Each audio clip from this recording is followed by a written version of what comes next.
Salve a tutti signori, io sono Lorenzo e questo è il mio canale Espertone, benvenuti. Bene, oggi siamo in compagnia di Nicola. Ciao. Che ci offre, tra virgolette così, la sua Renault Captur E-Tech, un'auto ibrida, e volevo farvi raccontare da lui come si è trovato, i consumi, i pro e i contro di quest'auto. E ad oggi siamo a 2 anni, Nicola, che ce l'hai? 2 anni, sì. 2 anni. A dicembre sono 2 anni, sì. E quanti chilometri ha? 25.000. 25.000 chilometri. Quindi possiamo già dire come sono i consumi, come si è trovato, come si è trovato in montagna, in autostrada, dove è andato, i viaggi che ha fatto e tirare delle conclusioni non da poco, perché secondo me chi sta cercando quest'auto qua ha bisogno di una recensione reale, di sapere veramente come funziona. Questa recensione che stiamo facendo non è sponsorizzata da nessuno ci ha sponsorizzato, almeno che dopo non devo pagare Nicola per il viaggio. Vabbè, quello è sicuro, minimo, è sicuro, tira minimo. E quindi vi dico i consumi reali e com'è nella vita reale quest'auto. Allora, innanzitutto chiederei a Nicola perché ha scelto quest'auto e non altre versioni. Allora, intanto ciao a tutti. Ho scelto quest'auto qua perché fondamentalmente era questa disponibile. Ah, ok. No, dai, io l'ho presa col Covid e l'ho provata. Io volevo la Captur, ho provato questa e ho provato la versione benzina 140 cavalli. E mi è piaciuta subito questa per la guida, per la silenziosità, per il comfort, per la comodità, per il cambio automatico che comunque va bene, a me piace, è una guida tranquilla. E dopo, beh, per i consumi, insomma, avere un benzina da 150 cavalli, 145, sì, che consuma come un diesel, alla fine per me è top. Cioè, nel senso che non mi lamento dei consumi, non mi lamento delle prestazioni, per me è ottima. Bene. E questa è la versione RS Line, quindi è la versione sì, top all'epoca. Era la versione top quella volta, non perché l'ho scelta io, ma perché c'era questa disponibile. Ok. Bella, cioè nel senso che ha qualche chicca in più delle altre, ma insomma sono adesso cose in caso trascurabili. andiamo a vedere gli interni e vediamo come è fatta e le differenze che c'è anche tra la mia, che avete già visto nel canale chi mi segue, e la versione più sportiva, questa qui. Infatti adesso andiamo a vedere come funziona, come è fatta e appunto le differenze dalla mia Captur, che era la versione Intense all'epoca, e che cosa hanno migliorato. Bene. Guarda, ti blocco subito. Okay. È la versione più sportiva, ma questa non è un'auto sportiva. Cioè, okay. Sia come cambio, sia come prestazioni, sia come impostazione, cerchi grandi, tutto quello che è, ma non è un'auto sportiva, è un'auto più votata al comfort, okay. Più confortevole, pratica, più che sportiva. E tu la usi che hai una famiglia? Io ho una famiglia, ho 2 bambini, quindi sì, l'ho usata a 360 gradi, montagna, autostrada, città, caricare di tutto, insomma, bambini, passeggino, tutto quanto. E sì, è sportiva, RS Line sarebbe Renault Sport, sì, ma alla fine, insomma, di sportivo ha solo il nome, l'estetica, i cerchi, quello che vogliamo, però alla fine i sedili dentro sono rossi, dopo li vediamo, okay, però alla fine è una macchina molto, molto comoda, insomma. Bene, quindi può essere consigliata anche per una famiglia di 4 persone tranquillamente, perché bagagliaio, sì, che dopo andiamo a vedere, e spaziosità interna, secondo me su un'auto così, un B-Sub può andare. Su un'auto così che è lunga 4,20 m, quindi si parcheggia sempre con facilità, e bagagliaio e spazio interno ci sono, cioè non è quello il problema. Bene, adesso andiamo a vedere un po' gli interni e nel frattempo parleremo anche dei consumi, che vi facciamo vedere dal computer dell'auto come è andata in questo. Ho visto il reset ultimo, è stato fatto a luglio, e vediamo un attimo come sono andati questi chilometri. Ecco, adesso Nicola ci fa vedere l'auto e voleva parlarci un attimo della chicca che hanno tutte le Renault, che per lui è stata una novità. Io derivo da una Megane Scenic vecchia di 10 anni che già ce l'aveva, però per lui è una bella novità, ed è l'Easy Access, che è questa chiave qui. Sì, questa qua è una chiave, certo, per te è una roba vecchia di 10 anni, io che avevo la macchina da 15 anni, che avevo la chiave normale col telecomando, per me questa è una roba ottima, bellissima. Cioè voi avete questa chiave, la tenete in tasca, voi la tenete proprio in tasca, vi avvicinate alla macchina, no? senza fare niente, senza toccare niente, la macchina rileva che si apre, vedi che mi ha già rilevato, senza schiacciare il bottone né niente, la macchina si apre. E io non ho mai toccato la chiave, che è questa. Cioè voi questa praticamente non la toccherete mai, questa è la custodia, dentro c'è la chiave, che è un telecomando. Non la toccate mai, che sia in tasca, in borsa, in marsupio, dove volete, voi ve la tenete in tasca e semplicemente potete salire, accendere l'auto, potete anche chiuderla e quando vi allontanate dall'auto senza fare niente, la macchina si chiude a 3 metri di distanza. Quindi è perfetta, si ripiegano gli specchietti, si chiude l'auto, insomma è tutto molto comodo perché anche quando prendete la roba dal bagagliaio, chiudete il bagagliaio, avete le borse della spesa e la roba, non dovete stare lì a cercare la chiave, ma semplicemente vi allontanate e la macchina si chiude. Ecco, come diceva Nicola, appunto gli specchietti sono chiusi e quindi lui si allontana e l'auto si chiude in automatico. Bene, stavamo parlando appunto che questa versione qui, come vedete qua, c'è scritto RS Line, che è una versione sportiva, come confermava Nicola, è solo nell'aspetto, perché appunto i cerchi sono da 18, come vedete, belli, molto belli, anche facile da graffiare mi sa. e dopo ha la carrozzeria in doppia tinta, vedete il tetto nero e la fascia bianca. Qui dietro vediamo che ha i doppi scarichi, finti, però comunque fa sempre molto sportivo, belli. È bella da vista da dietro, questa sembra molto seduta e una bella linea, secondo me la Captur è sempre attuale. Antenna Shark, come vedete lì, e questa è vista sempre dal lato. Beh, bella sì. Ecco il davanti, che dopo, vabbè, farò un altro video dove farò il confronto tra la mia Captur GPL Intense e la sua RS Line. Il davanti è diverso, perché la mia non è fatta così. In caso dopo metterò un'immagine sotto per farvi vedere la differenza del frontale della mia e di quella di Nicola. Bene, andiamo a vedere un attimo gli interni e vediamo come appunto adesso Nicola si avvicina e l'auto si apre. Eccoci qua, gli interni sono questi, bei materiali. Hai sentito scricchioli, strane cose Nicola che... No, io non ho sentito in 2 anni i normalissimi scricchioli delle plastiche, ogni tanto sì, ma no, niente di eccezionale. Niente di così eccezionale, nel senso prima avevo una Golf, si può dire? Sì? Prima avevo una Golf e comunque anche su quella c'erano scricchioli, c'erano problemi di finitura, dettagli insomma sulle finiture. Qua sinceramente non ho notato niente di tutto ciò. E tanti si lamentano di questa torretta qui che durante il viaggio scricchiola. Tu hai sentito questo difetto, questo problema o è stato migliorato secondo te? No, secondo me è stato migliorato, forse la versione RSA è imbottita e rivestita, qua come vedi è rivestita di pelle, similpelle. Sì. Durante il viaggio, durante gli spostamenti non si avverte nessun scricchiolio, niente di che. Se dopo la prendiamo e la scuotiamo con forza si muove perché insomma, è una console sospesa. Penso che qualsiasi sì, beh, certo. Plastica. Vedo che i sedili sono ben rifiniti, non sono tutti in pelle ma tessuto e pelle, che secondo me è la miglior cosa anche per l'estate e per l'inverno, perché io trovavo che la pelle era sempre fredda o troppo calda. Non so se mi confermi sì, questa... I sedili sono molto comodi, secondo me è un pregio della macchina i sedili perché sono molto comodi, proprio anche come seduta, non serve stare lì a regolarli tanto e hanno tutte le regolazioni che servono, però non ho sentito mai la necessità di stare a regolare troppo i sedili, insomma io mi siedo, mi regolo 2 cose e vado, cioè nel senso vado e faccio anche tanti chilometri, quindi nessun tipo di problema, né davanti né dietro comunque. Bene, poi mi dicevi che durante il Covid, che tu l'hai presa durante il periodo Covid, sì, non erano arrivati gli specchietti che si chiudevano da soli. Esatto, perché mancava questo componente qua c'è questo pulsantino qua che non c'era e per un anno sono rimasto senza quel pulsantino che cosa faceva? Faceva ripiegare gli specchietti.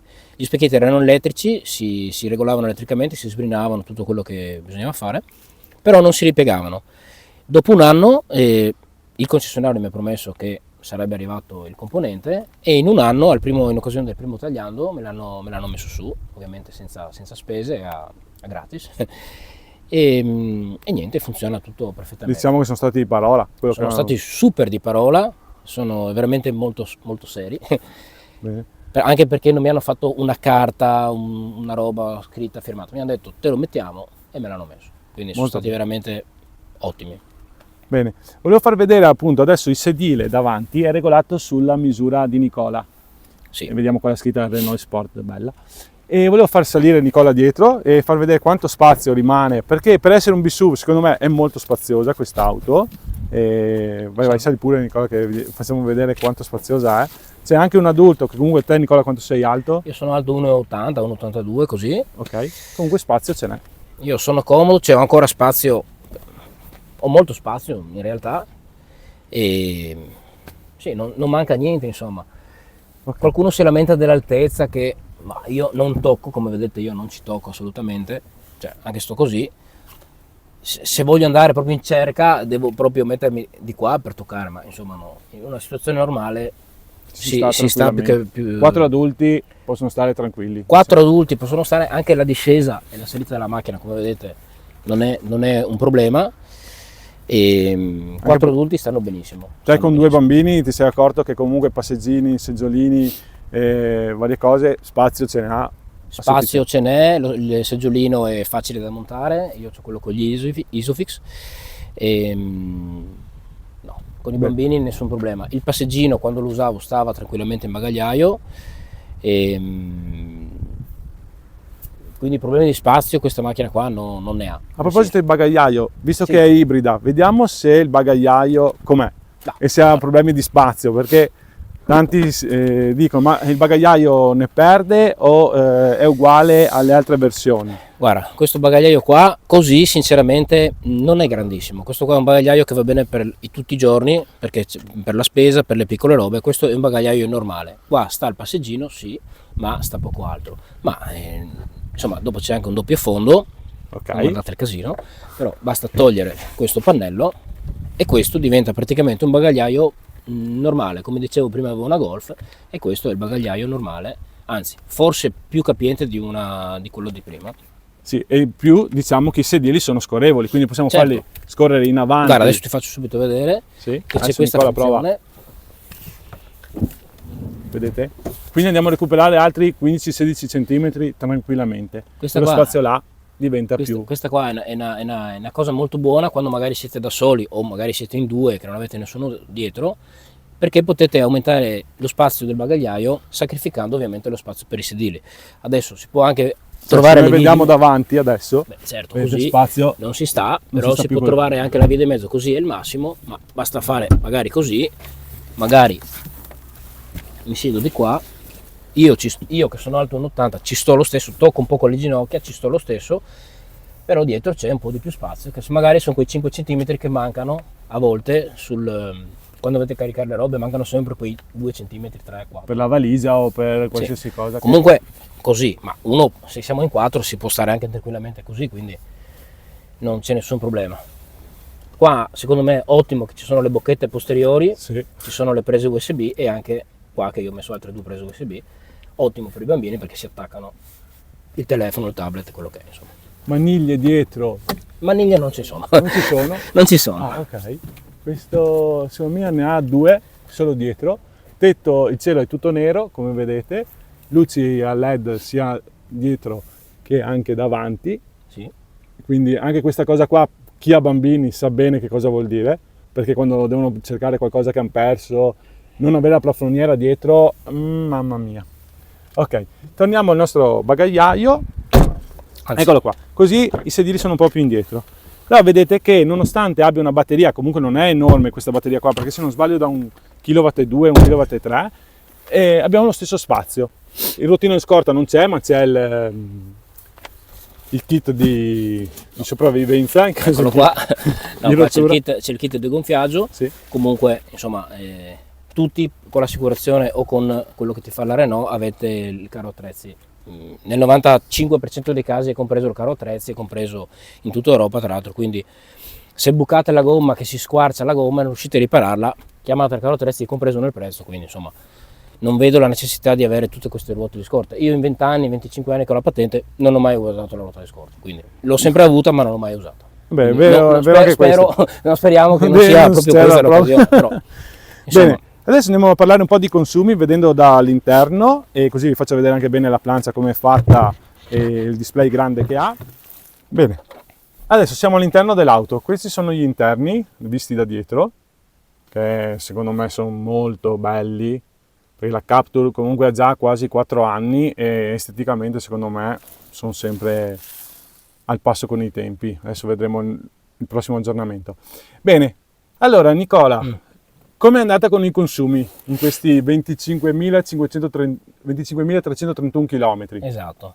Guarda, te lo dice già il computer, 5.0, questa è una media relativa a 5.000 km da quest'estate. Da quest'estate io, dopo l'aggiornamento, c'è stato un importante aggiornamento, ho azzerato e non ho più riazzerato. Quindi 5.000 km, il consumo medio è 5.0, fino all'altro giorno era 4.9, quindi 20 km con un litro, sono più o meno reali. Io per tutto il primo anno di quest'auto li ho misurati proprio da pieno a pieno, cartaceo, e ho visto che il computer è molto preciso, insomma sbaglia di poco, più o meno la media è quella, 20 con un litro.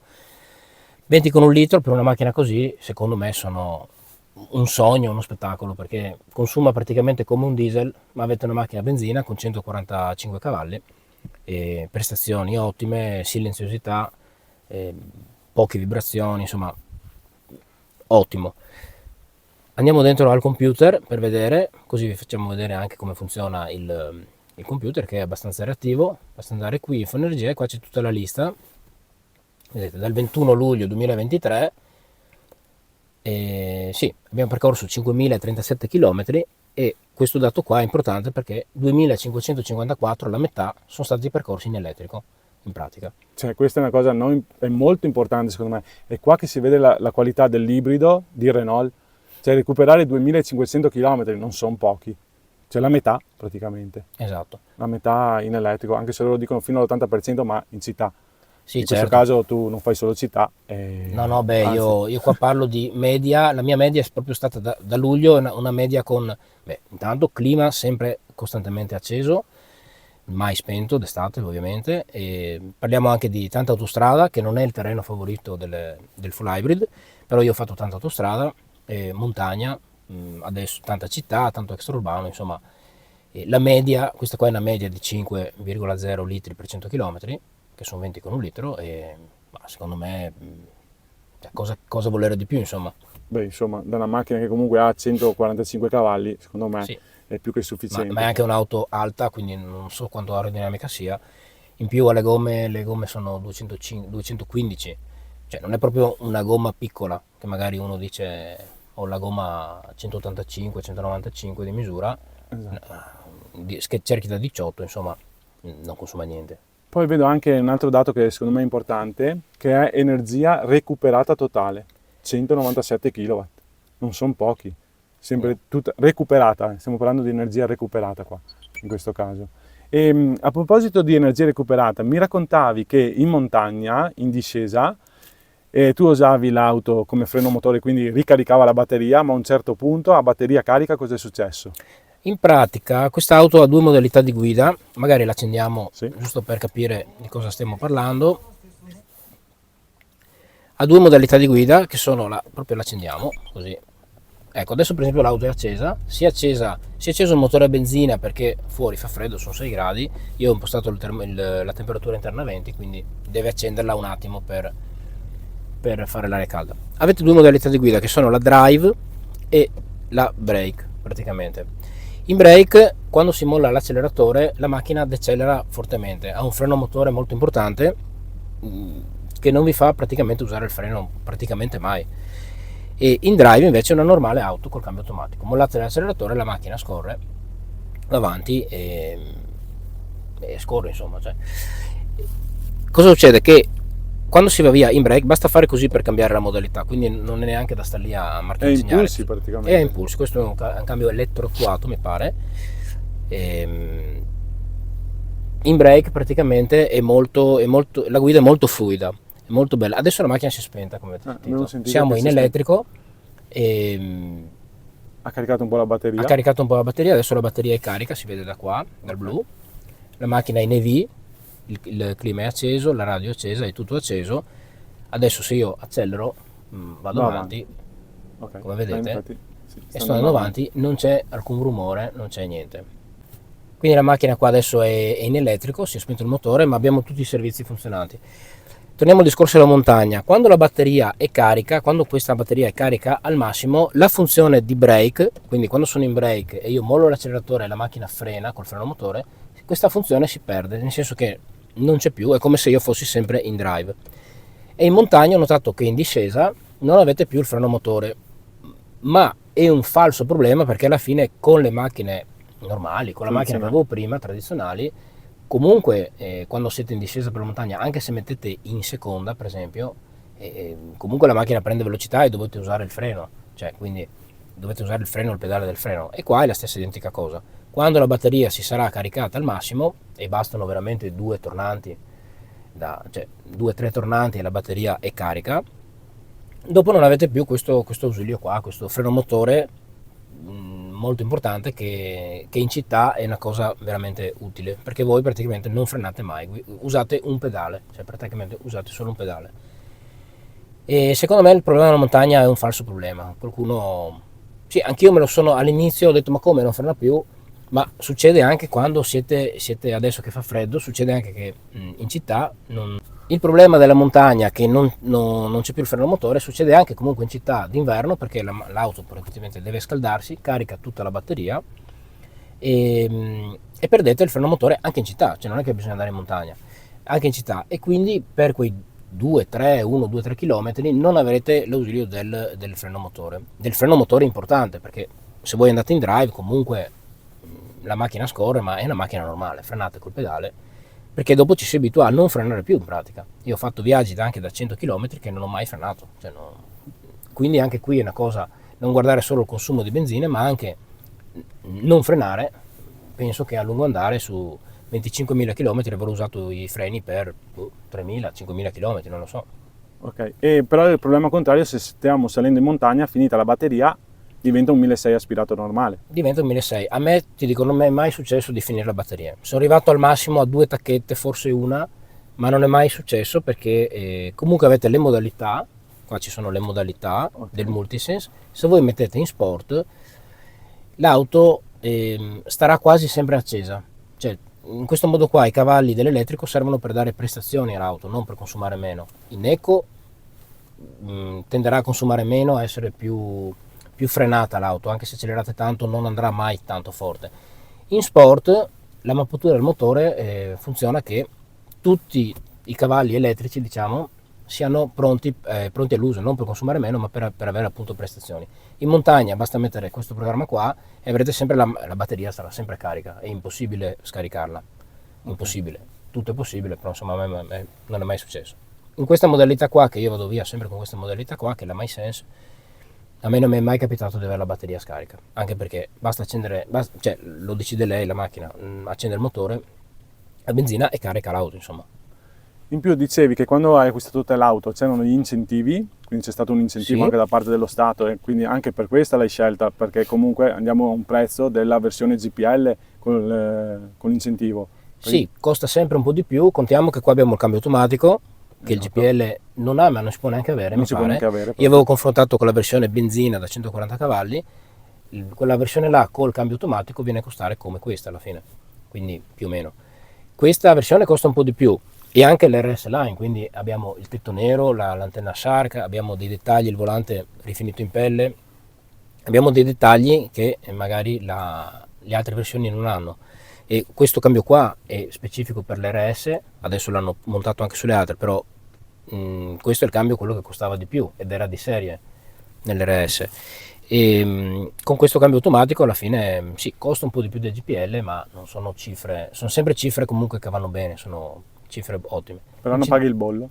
Non paghi il bollo, io non ho ancora pagato il bollo, perché per 3 anni il bollo io non lo pago, e dopo, appunto perché è ibrida, e dopo si pagherà solo sui cavalli termici, quindi sui 90 cavalli, quindi pagherò meno bollo, meno del GPL. Bene, io penso che abbiamo detto, consumi ne abbiamo detti, abitabilità ne abbiamo parlato. Come è andata durante questi 2 anni?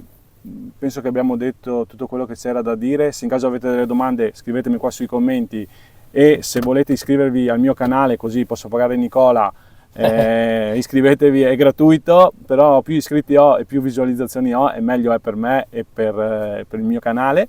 E più mi paga, quindi E quindi digli anche te Nicola che si iscrivino, che è gratuito. E bene, io penso di aver detto tutto quello che c'era da dire e adesso usciamo, così facciamo i saluti. Torno a ripetere, se avete domande scrivetemi pure nei commenti. Bene, quindi Nicola, siamo arrivati alla fine di questo video. Sì. Non abbiamo parlato degli ADAS della Captur, quindi che ha sia il cruise control e tu hai anche il cruise control adattativo. Purtroppo no, è un'option che avrei voluto mettere ma non potevo metterla perché appunto comprandola nel periodo Covid non era disponibile, cioè, okay. Avrei dovuto aspettare chissà quanto tempo per avere un'auto nuova. Io l'ho presa già fatta, Okay. era già pronta consegna e non ha il cruise control adattivo, che sarebbe col cambio automatico, secondo me è una cosa veramente buona, perché mi pare che ti parte, cioè ti si ferma la macchina e riparte anche da sola, quindi in autostrada o nelle code sarebbe sì, una cosa molto buona. Però ha tutti gli ADAS, quindi come si vede qua c'è il radar, questo qua è il radar che c'è, la frenata automatica funziona, l'ho provato solo una volta ed è molto difficile farla entrare in funzione, non fatelo, perché è sempre. A me è successo una volta con uno in bicicletta che mi ha attraversato la strada, sì. Mi ha inchiodato l'auto proprio in mezzo alla strada. No, sì, come sicurezza secondo me è un'auto che dà molta sicurezza. Anche sì. proprio come stabilità, come guida, come auto... stabilità, come tenuta di strada, come tutto, perché è un'auto molto sicura, molto, molto sicura. Bene signori, io vi saluto, mi raccomando, se potete iscrivetevi al canale che, torno a ripetere, è sempre gratuito, mettete un bel like, così sosteniamo questo canale e attivate le tasse e notifiche. Grazie a tutti e arrivederci. Ciao. Ciao.